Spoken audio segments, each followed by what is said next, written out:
Please welcome back the director, Evgeny Afineevsky.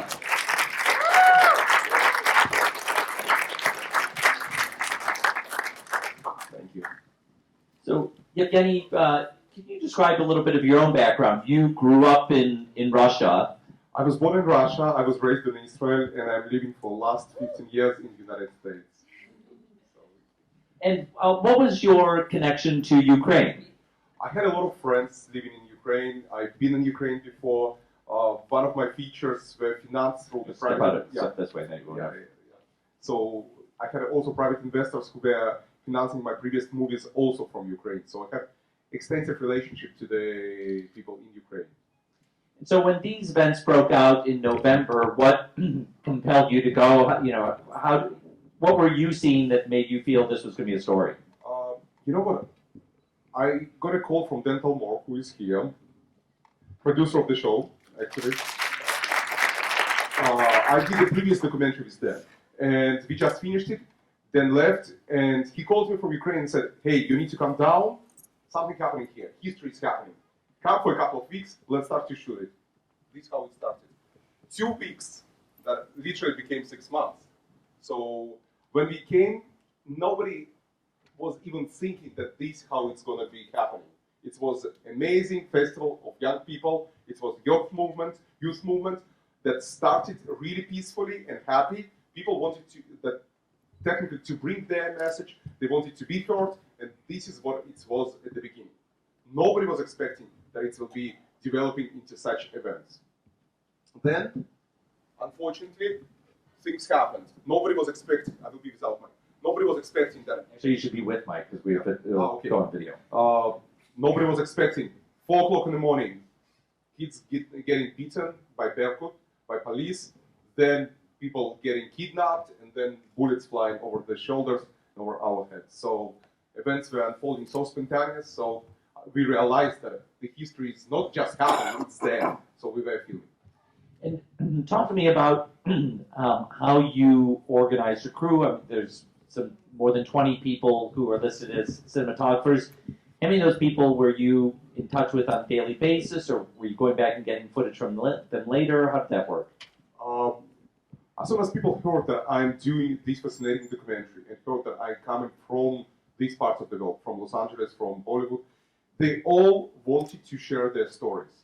As much as the movements were growing, people were in every point of the movement, and they were capturing, using DSLR cameras, using GoPros, using cell phones, so a lot of different equipment. But all of them wanted to share their stories, and I became outlet. So they voluntarily were coming and voluntarily giving their footage, telling what they shot, and then it became kind of a big crew, big family on a Maidan Square that every day they were bringing more and more stuff for us. What struck me is you have so many different sources of footage, but the film really does have a cohesive style to it, and I know from speaking to you before that I think you took a lot of care in post-production to really work with the images. Can you talk about that? We do have amazing facility in Ukraine that I used, and they literally were able to adjust, because what you saw here from the professional standpoint, it is half definition, have a full high definition, 720p. There is also standard definition in the mix. So also cell phones, because sometimes you are about to capture something and not about to think, oh, I need to find the camera, because the moment's happening and you need to be there and you need to capture. So it's all kind of footages, and we used the all modern technology to digest things and to level them, and the results you can see. Now, in Ukraine today, events are incredibly complex and never changing, but it struck me, you called me yesterday and said, President of Ukraine is in town at the UN, he might want to come and say a few words before the screen. Unfortunately, that didn't work out. We were going to be the first head of state at Stranger Than Fiction, but it didn't work out. Can you talk to me about what today's president, his relationship to to these events, and I mean, obviously, has he seen this movie? No, he haven't seen the movie. He been on Maidan. We actually met on Maidan. By the time when it was the movement, he he was just a businessman who was at some point... Filmmaker, dude, use the microphone. Yeah, okay. So he was in Maidan, we met in Maidan. Now, he just left, his plane just left grounds, and he got sick. That's why he not came. He had actually fever. After 3 days that he was here on the grounds and meeting back to back, so he got sick, but he wanted to come. He wanted to pay respect to everybody who is watching this movie, because for them it's very important. Important because it's a point in their history that they are proud of. So he really wanted to come. Let me take some questions from the audience. If you got one, raise your hand. Yeah. First question was about the risks to the crew. Second question was kind of a technical filmmaking question. How do you edit the film? Okay. Nobody got killed from my crew. Injuries, yes, and from medium to literally big injuries that people were hospitalized and haven't been able to be for a long period with us. Now, all of them alive, all of them safe, all of them good right now. And for me, it's a real tribute to the real filmmaking, because when we were on the ground, as you can see, nobody was caring about the expensive equipment or something. Everybody were caring about how to capture the moment, how to document the moment. And the second question was, we used Final Cut 7. So the question was about the interviews in the film, when they were done, how you chose the people. Some of the interviews were done through the Maidan, on the fly. You can see them, like with Sergei Nigayan, for example, that you can see in the movie. It was during the protest. One of my guys was interviewing him, and it just happened spontaneously. We have another couple of interviews that we did on the fly during the battles, because we wanted to get this feel why people are here, why people are standing, particularly here under the bullets, and what they want to achieve. So some of these moments, they were done spontaneously during the movement, during the event. Later, when the events achieved their goal in February, I started to interview same people that I met during the movement. I went back to them, we went back to Maidan after February, and already on March, April, we started kind of to do a summary of the whole event, because at that point, we had already beginning, middle, and end of the story of the event. So then I interviewed them all. I was interviewing them. Now, how I picked them? You know what? I try to find characters that their stories are relatable to us, relatable to the people across the globe. For example, this amazing 12-year-old kid that you saw, Romka.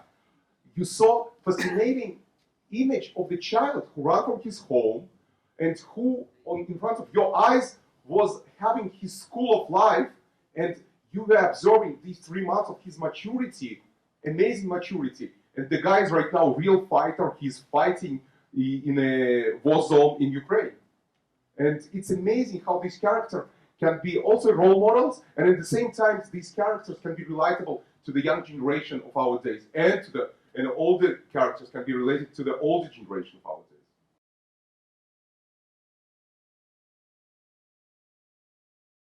We try to point the cameras to on the face of Berkut during the protests. And Berkut were silent. Because A, they're under the order not to open their mouths. So none of them said any words.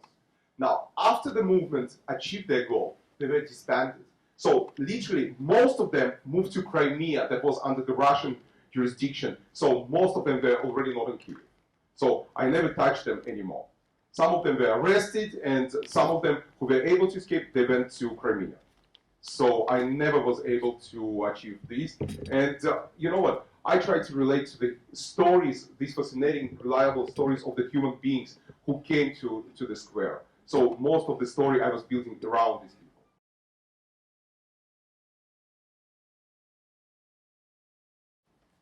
I actually came from Ukraine on the 2nd of July, right now. I was during November, December, January, February 2013, 2014. This was my chapter of the history that organically ended at the end of February, as you saw. And what was fascinating for me in my story that I'm trying to kind of bring through the movie, that the unity, the amazing unity of different nationalities, different mentalities, different social groups, all the faces and religions together, were together and they achieved their goal. So this is basically something that captivated me, and I'm proud as a filmmaker that I've been able to capture and document this piece of history that happened. Now, what's happening right now, it's another chapter of the history of basically of Ukraine fighting for freedom. I was there at that moment, and I was able to capture something that happened in the ground. Something that, for me, I never saw anywhere in the world. If I'm trying to analyze any other kind of movements around, nothing happened similar to that, where you can see that the religious people were together with the people on the square. Particularly that in any place in the world, we can see that the religion with the people, because usually religion is something that is an instrument of the government that helps to the government to control people. Here was opposite. So a lot of elements that traditionally we see in different movements across the globe, not happens here. Something unusual and special happened there that struck me, and this is why I brought this particular fascinating story into the screen.